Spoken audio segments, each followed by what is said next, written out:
Mummy जी रहने दीजिए ना, आप क्यों लगी है किचन में? हम 2000 रुपये में खाना बनाने वाली रख सकते हैं ना। सोचिए 2000 महीना मतलब 66 रुपीज पर डे। माँ कौन सा बुरा है ये हिसाब? बेटा एक बात पूछो तुमसे, बुरा तो नहीं मानोगी? नहीं मम्मी जी पूछिए ना। बेटा तुम्हारे मायके में क्या सच में हर चीज का हिसाब रखा जाता है? अब घर में माँ बीवी के हाथ के खाने में सिर्फ खाना नहीं, प्यार और स्वाद भी होता है। इसे कैसे पैसे से हिसाब लगाया जा सकता है? नेहा रुक जाती है और सोचने लगती है। हाँ मम्मी जी, वहां ऐसा ही होता है। मेरी मम्मी कहती थी कि हिसाब रखना जरूरी है ताकि कोई हम पर एहसान न जता सके और हम भी बराबर से दे सके। अच्छा, तो मम्मी ने बेटा ये भी तो बताया होगा ना कि किससे हिसाब रखना है किससे नहीं। जैसे अब तुम सबको तुम्हारी माँ ने पाल पोस कर बड़ा किया, तो कितना तक हिसाब लग सकता है? अब एग्जैक्टली तो नहीं पता, लेकिन हाँ, शादी से पहले मैंने 3 साल काम किया है और सारी सैलरी माँ को ही देती थी। पापा का आंख का जो ऑपरेशन था वो मेरे ही पैसों से हुआ था, तो हो सकता है हिसाब बराबर हो चुका हो। सास हैरान हो जाती है कि क्या कैलकुलेशन है माँ के प्यार की। फिर एक रोज एक दिन नेहा अपने कमरे में बैठी थी कि अचानक रसोई से कांच के टूटने की आवाज आती है। वो भागकर रसोई में पहुंचती है। ये क्या हुआ कमला, ये क्या किया तुमने?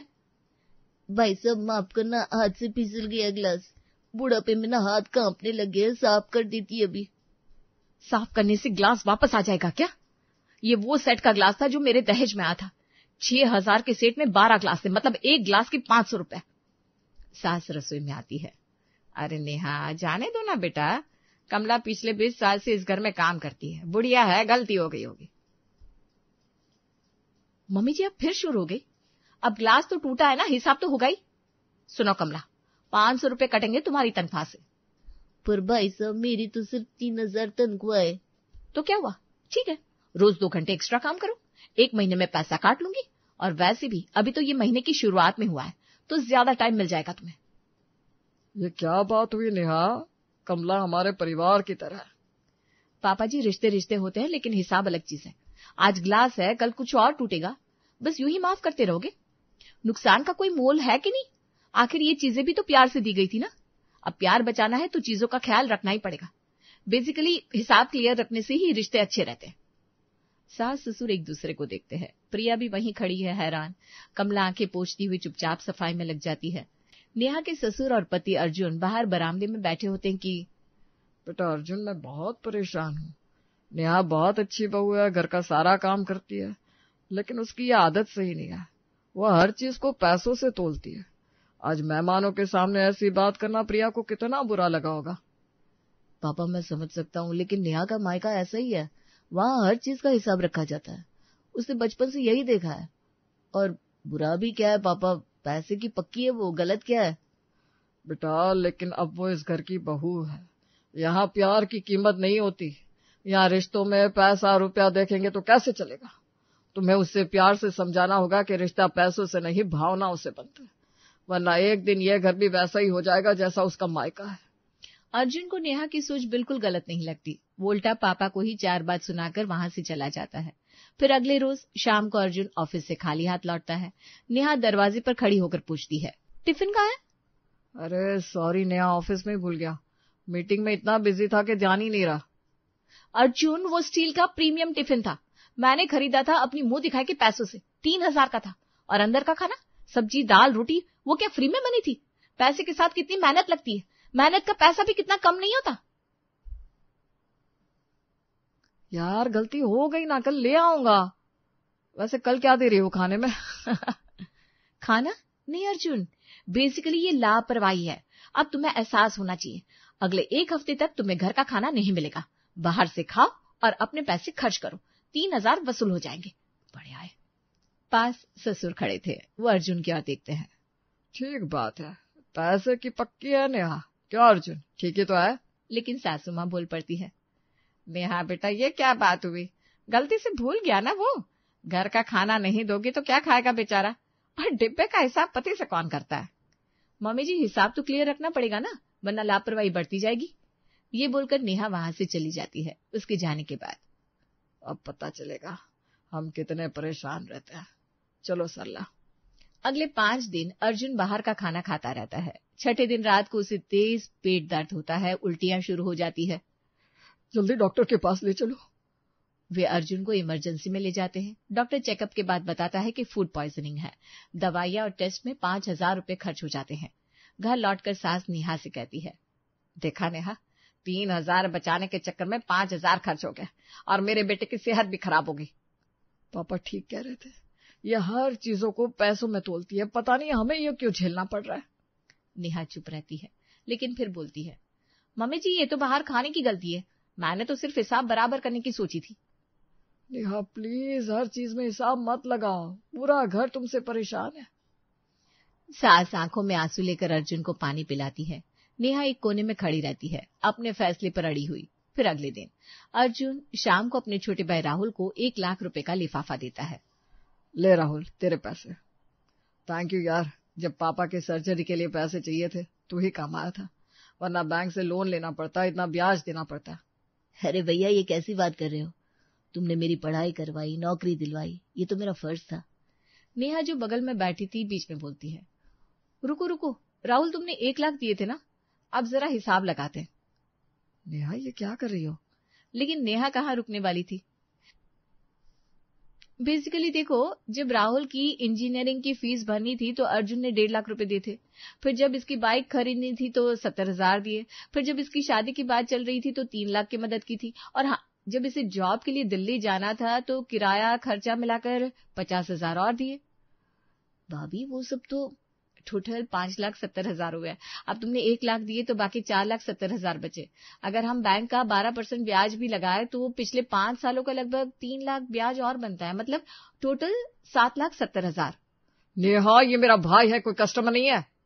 अरे अर्जुन, तुम इतने इमोशनल क्यों हो रहे हो? हिसाब होता है ना। राहुल खुद कह रहा है कि ब्याज बच गया, तो फिर भाई भाई में भी हिसाब क्लियर होना चाहिए ना। वैसे भी तुमने इतना किया इसके लिए, तो वो भी तो ब्याज ही समझो। राहुल चुपचाप लिफाफा रखकर उठ जाता है। भैया मैं चलता हूँ। सास और ससुर ये सब सुन रहे थे। ससुर सिर पकड़कर बैठ जाते हैं। अर्जुन नेहा को घूरता है लेकिन कुछ बोलता नहीं। अब तो नेहा का हिसाब किताब दिन पर दिन बढ़ता ही जाता है। एक रोज हद ही हो जाती है जब नेहा प्रेगनेंसी टेस्ट की रिपोर्ट लेकर कमरे में आती है। अर्जुन लैपटॉप पर काम कर रहा था। नेहा की आहट सुनकर वो मुड़ता है। क्या हुआ नेहा, डॉक्टर के पास गई थी ना? नेहा रिपोर्ट उसके सामने रखती है। अर्जुन रिपोर्ट देखते ही खुशी से उछल पड़ता है। ओह माय गॉड नेहा, ये सच है, हम पेरेंट्स बनने वाले हैं। हाँ, मैं प्रेग्नेंट हूँ। अर्जुन उसकी बेरुखी देखकर पूछता है, अरे तुम खुश नहीं हो? ये तो इतनी बड़ी खुशखबरी है। नेहा सोफे पर बैठती है और गंभीर चेहरे से कहती है, हाँ खुश तो हूँ, लेकिन अर्जुन मुझे डर लग रहा है। अर्जुन उसके पास बैठता है। डर? किस बात का डर? सब ठीक तो है ना? बेसिकली अगर लड़की हुई तो, मतलब सोचो ना अर्जुन, लड़की को पालना पोसना कितना एक्सपेंसिव होता है। अर्जुन की मुस्कान थोड़ी फीकी पड़ जाती है। नेहा तुम फिर से? अरे सुनो तो, लड़की की पढ़ाई लिखाई, अच्छे कपड़े, फिर कॉलेज की फीस, और सबसे बड़ी बात शादी। शादी में दहेज, गहने, फर्नीचर, सब कुछ कम से कम 20-25 लाख तो लगी जाएंगे। और इतना सब करने के बाद भी वो दूसरे घर चली जाएगी, अपने घर की तो रहेगी नहीं। बोलो ये कौन सी डील हुई? डील? नेहा बच्चे की बात हो रही है, किसी बिजनेस की नहीं। अर्जुन मैं बस प्रैक्टिकल सोच रही हूँ। देखो ना, लड़का हुआ तो वो हमारी प्रॉपर्टी संभालेगा, बुढ़ापे में हमारा सहारा बनेगा। हमने जो इन्वेस्ट किया उसका रिटर्न तो मिलेगा ना। लेकिन लड़की के केस में 0 रिटर्न। अर्जुन गुस्से से उठ खड़ा होता है। नेहा ये क्या बकवास कर रही हो तुम? बच्चा कोई शेयर मार्केट का इन्वेस्टमेंट नहीं है, ये तुम्हारी संतान है, तुम्हारा खून, तुम्हारा हिस्सा है। नेहा भी उठ खड़ी होती है। तो क्या हुआ, हिसाब तो लगाना ही पड़ेगा ना। मैं सिर्फ फाइनेंशियल प्लानिंग कर रही हूँ। अरे बंद करो ये कैलकुलेशन, बंद करो। क्या तुम्हें जरा भी एहसास नहीं है कि माँ बनना किसी औरत के लिए कितनी बड़ी बात है, कितना बड़ा वरदान है, कितनों को ये भी नसीब नहीं होता। अरे पर मैं तो बस। तुम्हारी माँ ने भी तुम्हें जन्म देते वक्त यही सोचा था क्या कि बेटी घाटे का सौदा है? उन्होंने भी तुम्हें पैसों में तोला था। मैं भगवान से सिर्फ यही प्रार्थना करूंगा कि चाहे लड़का हो या लड़की, वो बच्चा तुम जैसा ना हो, उसपे दिल हो, जज्बात हो, इंसानियत हो। बाहर से सास और ससुर ये सब सुन रहे थे। सास का हाथ अपने मुंह पर है और आंखों में आंसू। ये कैसे बहू आई हमारे घर में? अर्जुन कमरे से बाहर निकलता है आंसू पोंछते हुए। वो सीधे अपने पापा के पास जाता है और रोने लगता है। पापा मैं क्या करूं, वो हर चीज को पैसों में तोलती है, अपने होने वाले बच्चे को भी। सास अंदर जाती है। नेहा खिड़की के पास खड़ी है। नेहा एक बात बताओ, तुम्हारी माँ ने तुम्हें जन्म दिया, पाला पोसा, क्या उन्होंने कभी ये सोचा कि तुम लड़की हो इसलिए तुम पर खर्च करना बेकार है? नेहा चुप रहती है। काश तुम समझ पाती बेटा कि औलाद की कीमत रुपयों में नहीं प्यार में आंकी जाती है। माँ बनना दुनिया का सबसे बड़ा सौभाग्य है और तुम यहाँ बैठकर उसका भी हिसाब लगा रही हो। नेहा को तो मानो फर्क ही नहीं पड़ता, वो तो अपनी ही धुन में वहां से चली जाती है। अगले हफ्ते अर्जुन और उसकी माँ नेहा के मायके पहुंचते हैं। नेहा की माँ दरवाजे पर खड़ी थी। अरे आइए आइए, नेहा नहीं आई? नहीं बहन जी, वो घर पर है। हम दोनों आपसे कुछ जरूरी बात करने आए हैं। नेहा की माँ उन्हें बिठाती है, चाय लाती है। बोली, क्या बात है? सब ठीक तो है ना? आंटी, दरअसल नेहा के बारे में कुछ बात करनी थी। क्या हुआ, उसने कुछ गलत किया क्या? बहन जी, नेहा बहुत अच्छी लड़की है, लेकिन उसकी एक आदत, वो हर चीज को पैसों से तौलती है। घर में नौकरानी से एक ग्लास टूटा तो उससे 1 महीने तक एक्स्ट्रा काम करवाया। अर्जुन टिफिन ऑफिस में भूल गया तो 1 हफ्ते तक खाना नहीं दिया। और आंटी, सबसे बड़ी बात, नेहा प्रेग्नेंट है। अरे वाह, बधाई हो। लेकिन आंटी, वो कह रही है कि अगर लड़की हुई तो घाटे का सौदा है। लड़की पालना बेकार है क्योंकि वो दूसरे घर चली जाएगी। उसे लड़का चाहिए क्योंकि उसमें रिटर्न ऑन इन्वेस्टमेंट है।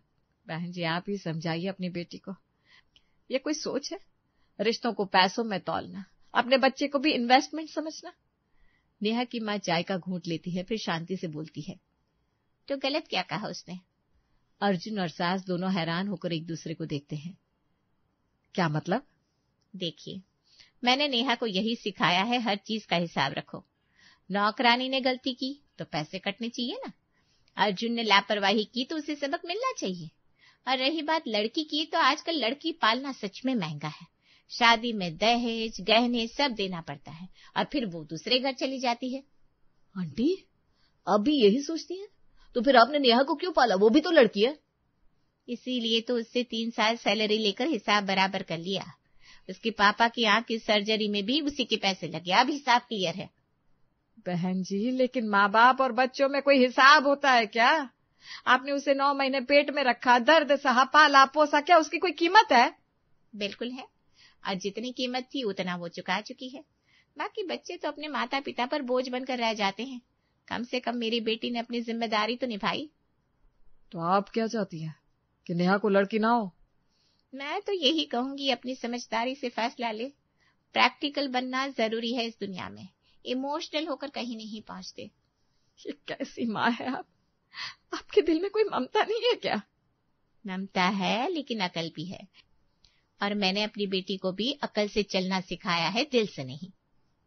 अर्जुन उठ खड़ा होता है। चलिए मम्मी, यहाँ कोई फायदा नहीं। जिस घर में प्यार की जगह हिसाब किताब हो, वहाँ बात करना ही बेकार है। सास और अर्जुन बिना चाय पिए वहां से निकल जाते हैं।